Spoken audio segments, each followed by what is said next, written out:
I mean migrant workers, those in Saudi Arabia and other Gulf countries. If you know you're not going to run away, to run out of your boss's home, why would you get worried about your ICAMA status? I mean your working permit. Why do you worry? The ICAMA in Saudi Arabia or any other Gulf country is a responsibility of your boss.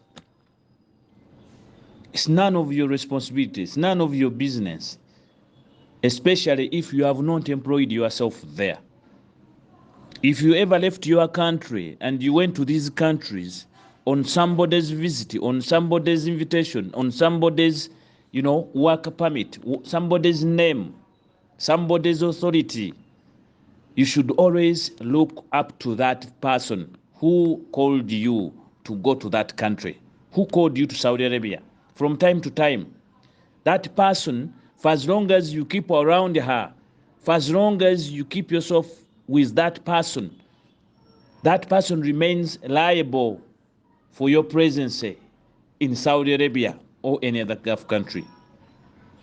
That person is your responsibility because you entered in their names.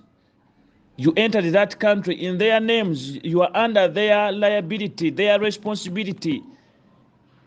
They are your maharam. That is according to the Sharia law. They are your responsibility. I mean, you are their responsibility. They cannot abandon you whatsoever for as long as you keep to them, you keep in their house and you're not going to run away, or you don't have intentions of running away. The problem comes in when you start feeling and getting issues of wanting to run away, getting obstructed. This is how you begin jumping up and down, asking for these documents, even when you know you are going to do nothing with these documents. They are documents that help you to stay within this country, within this jurisdiction. Therefore, you have nothing to do with them. You better relax, be patient, no matter how long it takes them, it takes your bosses to process your ICAMA. For as long as you are still living in their home, you are still working in their family, this remains their responsibility, not your responsibility to process a working permit. It is that person who is employing you to take you to do the medicals and take all the processes to get that work permit. Therefore, you should stop putting your bosses on tension. You should rather understand the rules of the countries you are going to work in. That you go there by an entry and then you have to exit by an exit. Yes, we condemn this procedure because it somehow, somewhere encroaches on human rights, freedoms of movement. But you have got to respect the choice you are taking in one way. You have got to listen and understand that I took a decision which limits me as such. I ought to respect it. You don't jump up and down when you know you've been tied up and you accepted to be tied up. So to be realistic or to go real, one must understand that the responsibility of these documents you acquire when you enter a country not on your own or by sponsorship remains with your sponsor. Your sponsor remains liable for you, be it when you are sick, be it when you are a dead body, be it when you want to return home. It is that person who will be responsible and questioned for your status. Don't be there assuming that you are going to enter Saudi Arabia. You ask for your working permit under your sponsor's name from your country, and then you go use this permit to work for someone else. Nobody will allow you that.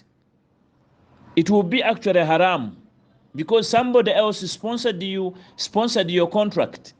and you don't want to work for this person, you may have grudges, you may have challenges, but you must always seek for ways to amicably sort or iron out these disputes. But do not run away.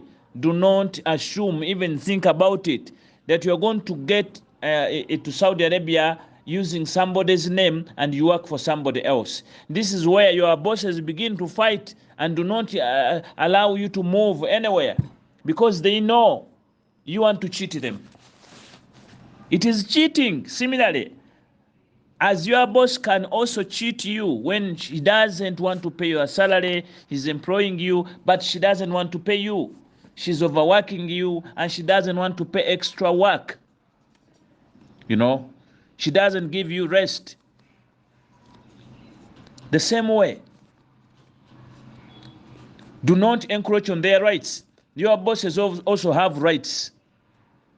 I mean, the more you want to encroach on their rights, by assuming that the favor will always be on your side, this is how you have ended up in misery, because the bosses will not allow you to do that, even when they know. Some of them, they do it deliberately or intentionally, not to work on your travel documents. I mean, not to work on your residence documents in time. And you stay there until you finish your contract, which is wrong. We condemn it. But even if they have delayed working on your working permit until the last day of your contract, let them remain liable. Don't move away from them. Don't begin jumping up and down. Give them time as you remind them that you need a document to travel home because your time has elapsed. But before your time elapses, leave your bosses. Don't bother them. It's up to them, because by the time they brought you in, they ought to have followed the procedure and they know what is necessary for their country. Let the law of Saudi Arabia catch them offside, because they will pay big penalty for having delayed to work on your permit. They will be responsible if you die in their house and you don't run away. They will be responsible if they mistreat you from their house and you don't run away. They will be responsible if one of them impregnates you, either their son or the father in that house rapes you and makes you pregnant. They will be liable. Do not run away. Leave it to them. Let them be accountable for the atrocities they do to you. Don't give them a chance to excuse themselves. Don't let them off the hook. Once they sponsor you from Uganda, Kenya, or any other country, please make sure you tight mark the place you're working, unless situations warrant you to transfer, and that must come through a process of a dispute that has been resolved, not you to decide on your own that I want to transfer or I want to jump out here and there.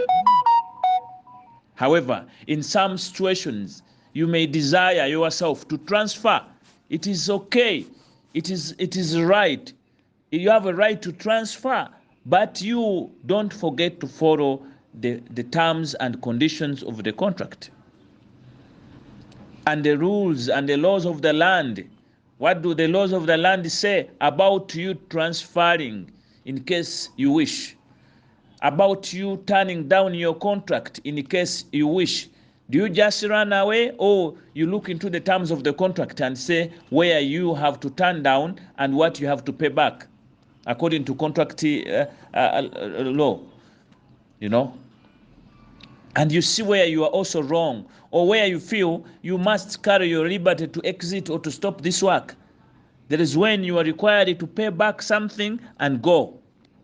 There is where you are told when your boss is told to pay you in case your boss makes a U-turn over your contract and doesn't want to pay you, or decides to tell you or to fire you and say, I do not want you here, even when you have already prepared your hopes, you have already prepared everything in the mind to make sure that you are, you safely conclude or finish your contract.